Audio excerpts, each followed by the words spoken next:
Est-ce que ça vous arrive à l'occasion, dans le domaine de la photo paysage ou encore de la photo animalière, de capter une photo et lorsque vous examinez le tout, eh bien, vous vous dites, j'ai là un très beau tableau. Vraiment, toutes les choses sont bien campées. À l'instant, par exemple, de la photo que je vous présente là, vraiment, les oiseaux sont bien disposés. J'ai des reflets dans l'eau. J'ai vraiment un beau potentiel. Mais malgré mes premiers efforts, eh bien, le tout est trop sévère. Les couleurs sont trop drues. L'éclairage est trop sévère, je vous dirais, et ça, c'est en raison donc de l'heure de la journée où j'ai capté la photo. Comment lui donner un côté un peu plus éthéré, un peu plus de rêverie et aller dans le sens du tableau que vous avez à l'esprit? Eh bien, aujourd'hui, j'examine trois façons d'y parvenir, l'une dans On1, l'autre dans Luminar Neo, et la troisième, si jamais vous ne voulez pas explorer le monde des calques, comment y parvenir dans Lightroom classique? Voilà donc ce qu'on examine maintenant. Comment apporter de la rêverie donc à ma photo? Eh bien, pour commencer, je me dirige en direction d'un de mes plugins préférés, c'est-à-dire On1 Effects, et j'ai apporté donc ma photo dans On1 Effects. Ici, j'ai le calque qui a été créé dans On1 Effects, et qu'est-ce que je veux faire? Je veux d'abord travailler avec un deuxième calque. Alors, je vais donc dupliquer le calque juste ici avec mon bouton droit. Et j'ai donc deux calques. Je m'assure de travailler sur le calque supérieur. Et qu'est-ce que je veux faire sur ce calque-là? Eh bien, je veux le flouter. Je veux donc superposer du flou à ma photo. Alors, comment y parvenir? Je vais donc profiter du filtre qu'on a juste ici, et c'est le filtre en question, c'est le filtre pour brouiller. Et au niveau donc du flou qui est apporté, c'est de type gaussien, même si j'ai d'autres possibilités, eh bien, le flou gaussien me convient tout à fait. Et là, ici, l'intensité est à 30 et ça me convient également. Alors, puisque je travaille maintenant avec des calques et que l'effet a été apporté à un deuxième calque, juste ici, j'ai l'opacité du calque en question. Alors, d'entrée de jeu, ce que je suis capable de faire, c'est profiter donc de l'opacité et donc jouer avec l'opacité à ce moment-là du deuxième calque pour apporter justement le côté un peu plus de rêverie à ma photo originale. Et là, vous le constatez. Si je le mets à 0%, à ce moment-là, vous voyez ma photo originale. Et là, je suis capable d'ajuster mon opacité jusqu'à temps que ça commence à rejoindre à ce moment-là l'effet que je souhaite. Alors ça peut être quelque chose qui est intéressant si je l'apporte jusqu'ici. Ce qui est intéressant, surtout lorsqu'on travaille avec On1 Effects, par exemple, c'est le fait qu'on est capable de travailler également avec des masques à l'intérieur donc du logiciel et à ce moment-là, au niveau des effets qu'on vient d'apporter. Et là, par exemple, je suis capable d'activer le masque d'embrouiller et si jamais je voulais avoir quand même perdre un peu de définition dans l'ensemble de ma scène, mais en conserver sur certains des oiseaux, bien, je suis capable d'y parvenir. Comment? À ce moment-là, en profitant donc du fait que je suis capable d'opérer avec un pinceau. L'opacité de mon pinceau peut être à ce moment-là autour de 20 à 25 par exemple. Je veux effacer l'effet. Au niveau de la progressivité, je veux la mettre à 100 et je peux peut-être avoir à ce moment-là une taille juste un petit peu plus prononcée. Et par exemple, si je veux donc conserver à ce moment-là un peu plus de définition sur mes oiseaux, bien, je ne suis pas obligé d'être à 100 comme c'est là, je suis à 20 Alors, je vais juste me promener sur les oiseaux en question, juste ici, peut-être les deux qui sont à l'avant-plan, comme c'est là. Et puisque mon contour progressif est à 100 eh bien, il n'y aura pas une démarcation très sévère à ce moment-là au niveau donc de mes oiseaux. Et si vous regardez juste ici, à ce moment-là, on est capable de regarder le masque et vous voyez que je suis en train de créer donc des masques qui sont là. Et si jamais je veux repasser aux mêmes endroits, je ne suis pas obligé de revenir dans ma photo. Je peux tout simplement continuer de masquer à même à ce moment-là le masque. Alors ça sera ça ici. Et peut-être que je peux faire le même exercice sur les deux premiers qui sont ici. Et à ce moment-là, ça va donc me permettre d'obtenir donc l'effet qui est là, en conservant quand même une certaine définition. Et là, c'est à votre guise à ce moment-là, quel est le montant de définition que vous voulez conserver sur les oiseaux qui sont là. Et bien entendu, On1 Effects est riche en d'autres outils dont on peut profiter et d'autres effets en particulier, particulièrement, par exemple, dans ce cas ici, par exemple, le filtre lueur qui apporte un certain glow, un certain éclat donc à votre photo. Et là, on est capable justement de profiter du fait qu'il y a déjà des pré-réglages qui sont là et on est capable de regarder un effet qui serait drôlement sympathique à ce moment-là au niveau d'un éclat qu'on pourrait apporter. Admettons que ce serait celui-ci.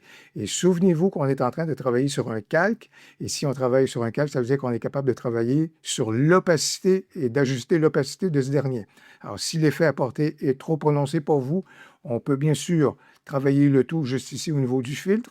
On peut travailler l'effet également au niveau donc de l'effet qui est apporté, mais également à ce moment-là, on est également capable de travailler sur le calque en question. Mais dans ce cas-ci, je peux travailler tout simplement au niveau donc de l'opacité du filtre que je viens juste d'apporter, par exemple, et ça va donc donner un rendu comme ceci.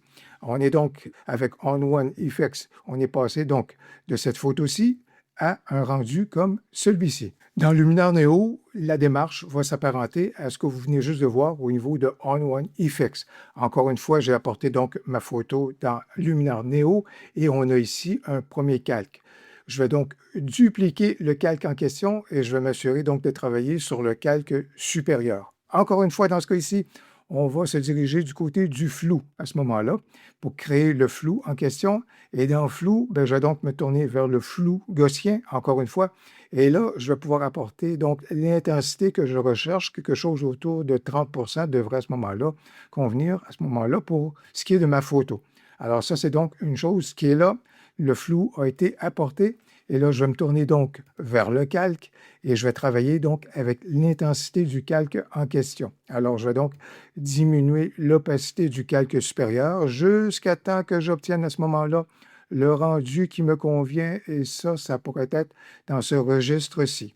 Encore une fois, du côté donc du flou qu'on vient d'apporter, on peut se diriger du côté donc de l'outil en question pour justement aller choisir de créer un masque, profiter du pinceau, encore une fois, à l'instar de ce que j'ai démontré dans On-One Effects, et si vous voulez, soustraire légèrement l'effet de flou qu'on a apporté sur certains des oiseaux à ce moment-là. Ça peut être également quelque chose qu'on peut amener à ce moment-là dans notre photo.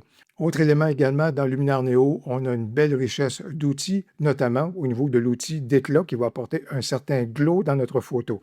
Alors, on peut également apporter juste ici un flou artistique, juste pour enrichir encore une fois à ce moment-là l'effet qui est apporté légèrement. Ça peut être le flou artistique, ça peut être également l'éclat, comme ça peut être ça, ou encore l'effet Orton. À vous de voir à ce moment-là lequel des trois peut vous convenir, mais juste ici, on peut ajouter légèrement à ce moment-là à l'effet qu'on a donc apporté. Alors voici donc notre photo telle qu'elle était lorsqu'on a amené celle-ci dans Luminar Neo, et voici maintenant donc le look et le rendu un peu plus éthéré, empreint de rêverie qu'on a pu apporter grâce à Luminar Neo. Maintenant, il y en a plusieurs qui sont moins à l'aise d'aller du côté de Photoshop et de profiter des calques dans Photoshop et préfèrent à ce moment-là les retouches qu'ils vont apporter grâce à Lightroom ou encore Lightroom classique. Comment obtenir un tel rendu uniquement dans Lightroom classique? La première des choses qu'on va faire, je vais donc faire un pas de recul dans Lightroom classique et je vais donc me créer un masque parce que grâce à la puissance des masques, on est capable d'obtenir des rendus bien particuliers et surtout de circonscrire à ce moment-là les rendus en question aux endroits qu'on veut bien. Alors pour ce faire, je vais commencer par me créer à ce moment-là un masque sur l'ensemble de ma scène, sur l'ensemble de ma photo, en profitant par exemple du dégradé linéaire. Alors j'ai donc apporté donc, le masque en question à ma photo et la première chose que je vais faire dans ce cas ici, je vais donc profiter de juste ici des éléments au niveau donc de la texture, de la clarté et surtout de la correction du voile. Alors là, d'entrée de jeu, ce que je vais faire, c'est légèrement apporter donc une correction du voile à peu près à cette intensité-ci. Alors, jusqu'ici, pas trop de soucis. Au niveau de la clarté, je veux réduire ma clarté. Et au niveau de la texture, à ce moment-là, je veux atténuer ma texture à ce moment-là pour justement apporter un certain flou. Vous le voyez jusqu'à maintenant, c'est assez peu prononcé. Mais là, ce qu'il faut éviter de faire dans Lightroom classique, c'est prendre nos curseurs et surtout pousser ceux-ci encore davantage pour avoir plus d'effets. Comme par exemple, dans ce cas-ci, là, ce ne serait vraiment pas quelque chose qui serait tout à fait intéressant. Non, au contraire, on veut faire un certain pas, mais là, à partir de maintenant, on va profiter du curseur juste ici, dans le haut, sur la quantité donc de l'effet qu'on vient d'apporter. Et c'est là, à ce moment-là, que ça vient augmenter l'effet, mais pas de façon démesurée. Alors, si j'y vais, par exemple, de façon positive, vous voyez donc l'effet que j'ai apporté jusqu'à maintenant au niveau donc de ma photo. Et justement, je tire profit juste ici de texture, clarté et correction du voile. Et voici donc à ce moment-là l'effet que je viens d'apporter. Et je pourrais être intéressé à conserver une certaine précision au niveau des oiseaux qui sont particulièrement juste là, devant, les ibis, juste ici, les écrêtes, pardon, et les deux ibis qui sont là. Je pourrais être intéressé, donc, à ce moment-là, à tirer profit de ces oiseaux-là. Comment y parvenir? Je vais profiter du pinceau. Et ce qui est intéressant avec le pinceau, c'est qu'on est capable de contrôler l'intensité de ce dernier et le rayon d'action. Alors, au niveau donc du pinceau, ce que je vais faire, c'est que je vais me mettre avec un débit à peu près de 20%. La taille, c'est tout à fait correct. Toujours le contour progressif à 100%. Et là, ce que je vais faire, c'est je vais donc soustraire à ma photo. Et là, ce que je veux faire à ce moment-là, c'est conserver un peu de précision et les belles couleurs que je retrouve donc au centre.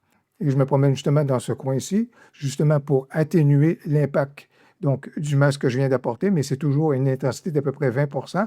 Et surtout au premier plan, juste ici, c'est correct d'avoir flouté ceci, mais on a quand même besoin de conserver un tout petit peu de précision parce qu'il est normal que, puisque c'est au premier plan, ce soit un petit peu plus précis, si vous voulez, que le flou qu'on a apporté à l'arrière-plan.